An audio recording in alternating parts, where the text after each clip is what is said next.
Hey, everybody, this is Mary, And this is Julie. and you are listening to the High Priestess Hype Club. Hi, everybody. Welcome to the show. Hello. Hey, guys. Welcome back. Hey. We're back again. Consistency. Who is she? We just love being here, guys. So we appreciate you listening. I think we've got a really great show to discuss today. And it's funny, when Julie and I were talking about show topics, like one of us just came out with this, and I'm surprised we haven't talked about it yet.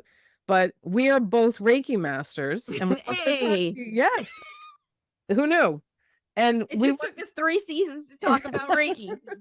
Right. That's all. It's all right. We got here. But yes, so I guess this is the time we should talk about Reiki.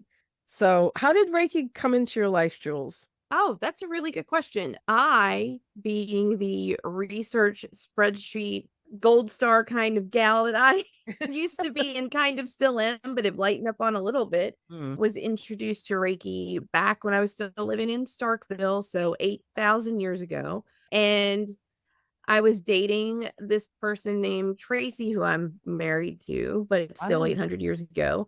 And they took me to see their Reiki master. And it was just kind of like a group gathering. I guess it wasn't quite a share. It was more of like a Earth Day Reiki prayer for the environment kind of thing. And so we went. It was nice. It was good vibes. Like, I was already witchy at that point, like leaning into it, not just like when you're 8 and you're like, trees are cool and I like this and I wish I was a witch. Is that just me? But that's how I was. But so kind of had been studying, learning, like kind of into it. So I got the idea of it, and it was a nice group. And then when we left, we talked a little bit about like what it was. And I started learning about like their levels. And you go to these trainings, and I was like, oh, so you like do the work and then they sign off of it. And they were like, no. And I was like, what do you mean no? How do you know if you're doing this right? What are you talking about? I don't understand. And then so like maybe 6 years later, I took Reiki 1 from Barb, who who is amazing. And I went to Reiki 1 and I was like, oh, I'm supposed to do this like all the way through. Like, this is like a thing I'm supposed to really do.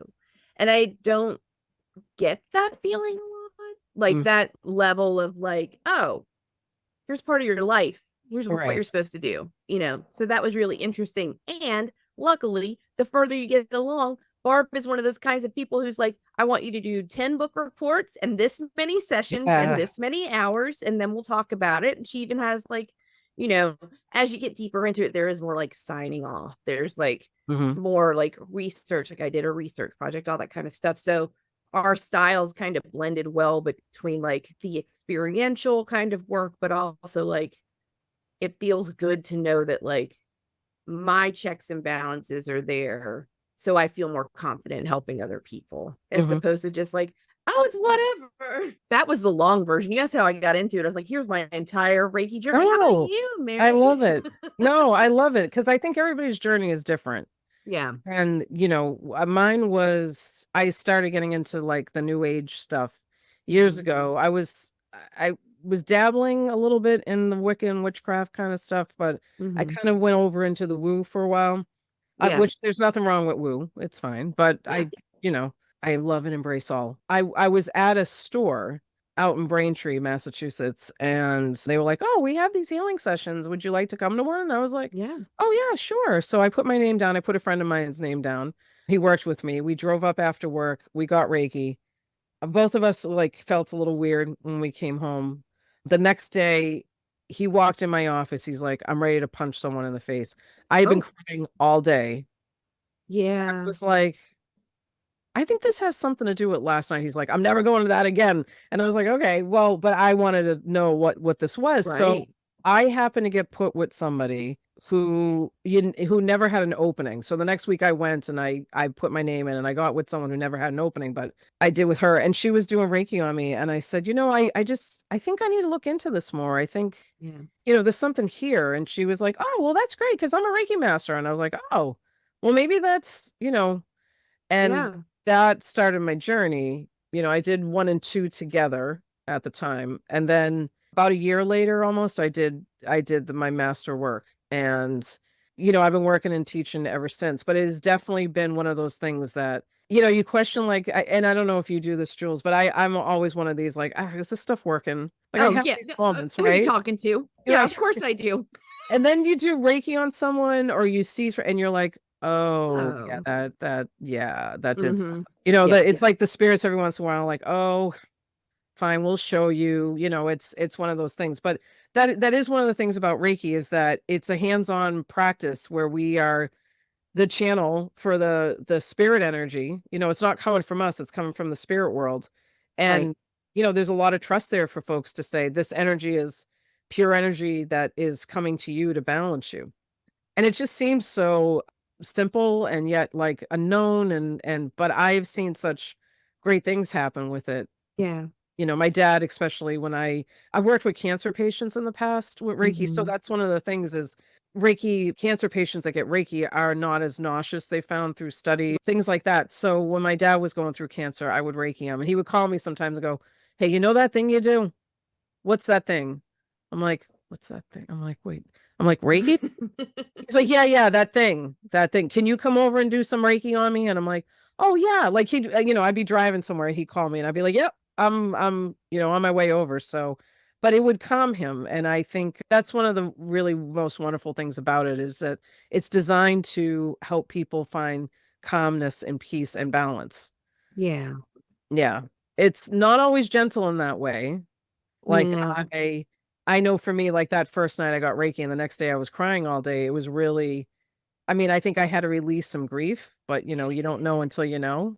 No, it's true. I went to, Reiki 1 for me was like a really chill kind of like, nice opening up. Like it felt really good. 'Cause like when you go to a good retreat and you just like feel really good the whole time. The second one, I cried the whole time and I just couldn't stop.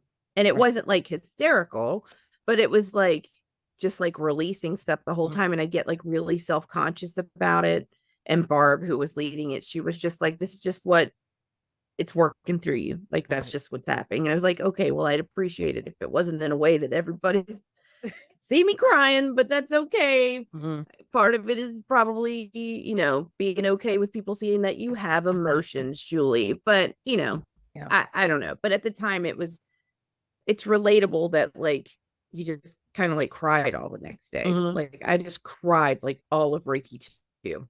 What I learned is, that when it brings everything into balance, sometimes to bring it into balance, you have to have this like crying session, or you have to like feel, a little down for a couple of days just to kind of get your energy back. It's interesting. Yeah. Sometimes the balance comes from release.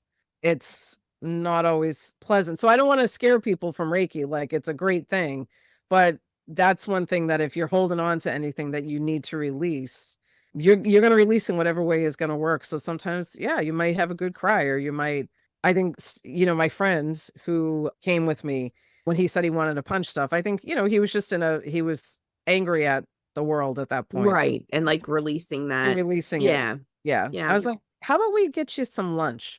Let's go Let's get do the halt. lunch. Let's halt. Are you hungry? Yeah. Get lunch. It always helps, Right. So, but I think that's the one thing that Reiki is just there to guide and to help, and to, I think a lot of that, we forget that our healing comes from us too. We got to be ready to do that work. Yeah, that's true. I mean, I think that like if you're not ready, it can help you work toward getting ready, but it's not going to just take you over and happen. Right. No. Like, I think that's what's interesting too. Reiki, there's a lot of consent in Reiki, especially when you're doing it for other people. One thing you can do is like send Reiki to others. Right. But it's at least how I was taught, you always ask them if it's okay for you to send them Reiki. And sometimes we have friends or people who are like, yes, you can always send me Reiki. You will always have blanket consent. Right. So you can send it right to them. There are also times when like, I was taught, like, if you see an accident or something and you're driving by, you can surround it. So what happens is that you're not forcing it onto anyone. Right. But if there's like the space for that person would want some kind of help, it can be taken in. Yeah. So I think that's important. Like the consent part is important, especially too around like you're touching people or you don't Yeah. just want to force anything on anyone. So No. I like that part of it a lot. Yeah. Especially when you're working with people who have like trauma and Mhm. stuff. There's a lot of just talking in different ways that you can send Reiki to someone and have them in a comfortable space so that they're able to receive it. Right. Right. Well, part of our job as practitioners, I think, is to create that sacred space for somebody, Yeah. and that they're able to like let go and to, like I know I went to a Reiki session when I met Barb, so who Julie's Reiki master when I met her, and I went to a session with Julie and Barb, and it was I mean I sobbed. I remember I was so like, I guess it was time for me to release, which, There you go. but yeah, I think also I hate to cry in front of people, so that was another big thing. But it's being able to do that and to feel like when you get up off the table, like it's okay, Yeah. that you're okay, that it was all right to leave all that on the table, and to feel like, you can leave it there, and that it's gonna be okay. Yeah. And I think Reiki really speaks to the bodies, like it speaks to the physical, mental, emotional, spiritual. So Yes. sometimes you don't know you have something that's emotional, but that's where it gets released, is on the table, because that's what Reiki does, is it thinks about all the bodies. When Yeah, we it's don't, interesting. I don't think about all my bodies all the time. You know what I mean? I don't know that many of us do. No, no. I push myself physically until I drop. Like things like that. You know what I mean? It's Yeah. like, and then emotionally, I'm like, why am I so tired? Yeah. Oh, Right. Oh, yeah. I wonder, because I haven't taken care of anything. right. Yeah. Right. Yeah. Right. Yeah. Yeah. Julie, you teach also, right?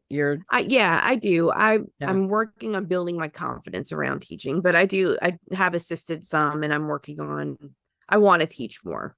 I Yeah. really enjoy it when I do it. I'm good at talking myself out of things. That's some personal work I've been doing. So, but yeah, I think teaching is important, and sharing that with people. And there are different ways that you can do it. Like, how do you want to apply Reiki in your life? Is it just for yourself and your family? Like, I've done some animal Reiki in the past that I really Yeah. enjoy, like, especially working with like sick pets who need some help and are usually transitioning away. Yeah. I think that's really meaningful, and I feel really lucky that I get to do that work. I've done a lot more practical than teaching, but I want to move more towards teaching, because I feel like that's part of what I'm supposed to do now at this master level. Yeah. It's like help other people learn how to do it for themselves and for others if they want to. Mhm. And Mary, you teach fairly regularly. Yeah. Yeah. I teach. Well, it was kind of funny because when I got my master, she's like, okay, you can teach too now. And here's the manual. And I was like, okay. So, yeah, I sort of, it was a little bit of trial and error. She was there to answer questions and stuff, but there was some trial and error there. But yeah, I mean, I think whatever way you feel like you can contribute, if you want to, with Reiki, you can, and there's all kinds. So I don't think, and this is my fault, we didn't really explain what Reiki was at the beginning. Oh, we just started going, didn't we? Yeah, we did. So that's my fault. That's my fault. But Reiki is known as universal life force energy. So basically it's the practitioner or the master is the conduit for the energy to connect from the spirit world to the person. Mm-hmm.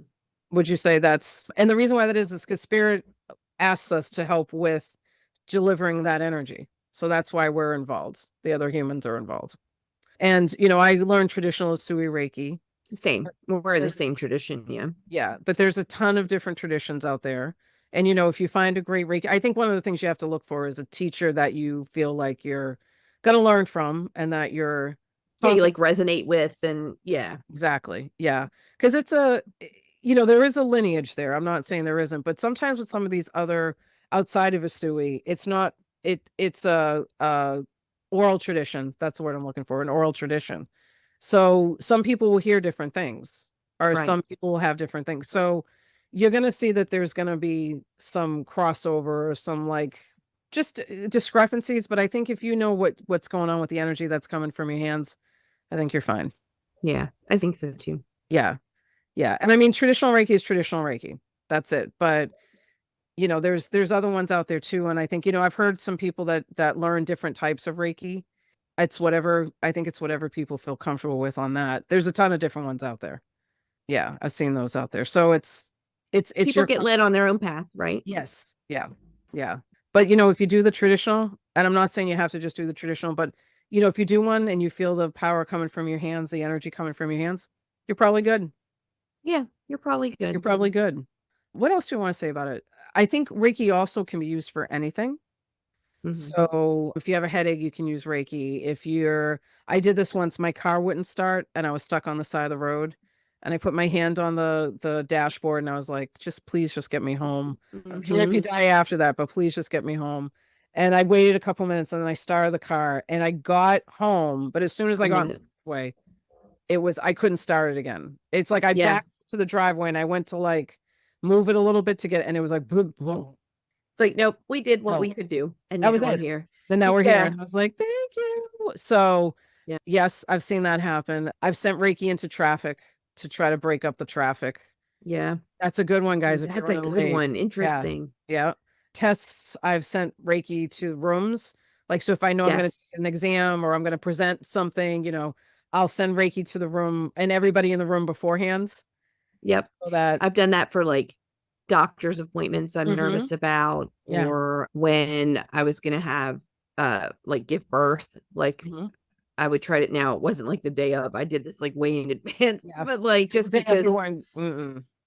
because I knew I would just be like not there, but like trying to send it to whenever time that is, and like what's gonna to help prepare like the doctors and myself and everything and the room. And you can, and think it's interesting too that I've also done some work with like trying to send it back to like where like when I'm doing work, especially work around like things that happened to me earlier in my life, like therapeutic work, that I can try to send it back to that time to try to help with the, just like we were talking about earlier, right? Like try to help with the growth and the change and the release from that time. And that can be kind of intense, but it's interesting. It's interesting work. Yeah. I also have done it to unclog a drain. So, we're running like a, there's a continuum here. There's like a whole bunch of different things that it can be used for. Yeah. You can try with anything, guys. If you decide to get attuned, and that's what it is. For you to be able to give Reiki, you have to be attuned. You have to see a Reiki master. If you're going just for sessions and you're setting intention of what you want to work on, that's really powerful too. And your Reiki practitioner can work with you on that. If you learn it for yourself, you can give it to yourself, which is really fun. Yeah. It's helpful. It's nice. I know when I was in corporate and I used to sit in meetings, I used to have my hands on my stomach, like in the chair, and it was me giving myself Reiki so I wouldn't get like because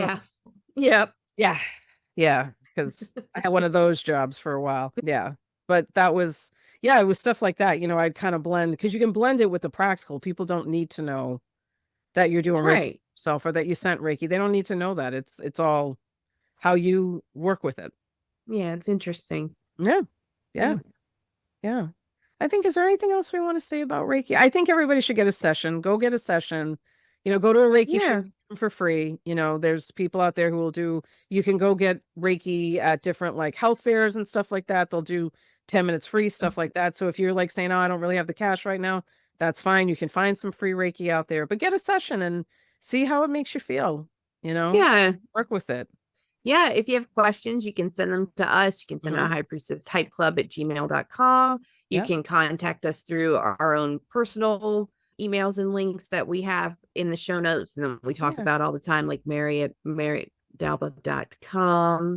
So you can do all of that. Julie@hedgeandhearthfire.com. There you go. But you can, you're like, good job. But you can reach out to us. I know Mary has trainings all the time. We may set some more out. We've talked about it, doing a few different things for the Hype Club with Reiki. So look for that in the future. And don't you have something with the sanctuary where people can request? Is that right? Yeah, that's right. So guys, some of you may or may not know, I opened up my own sanctuary, a community called the Traveling Souls Sanctuary. If you can find that right on my website, or you can go to thetravelingsoulsanctuary.com.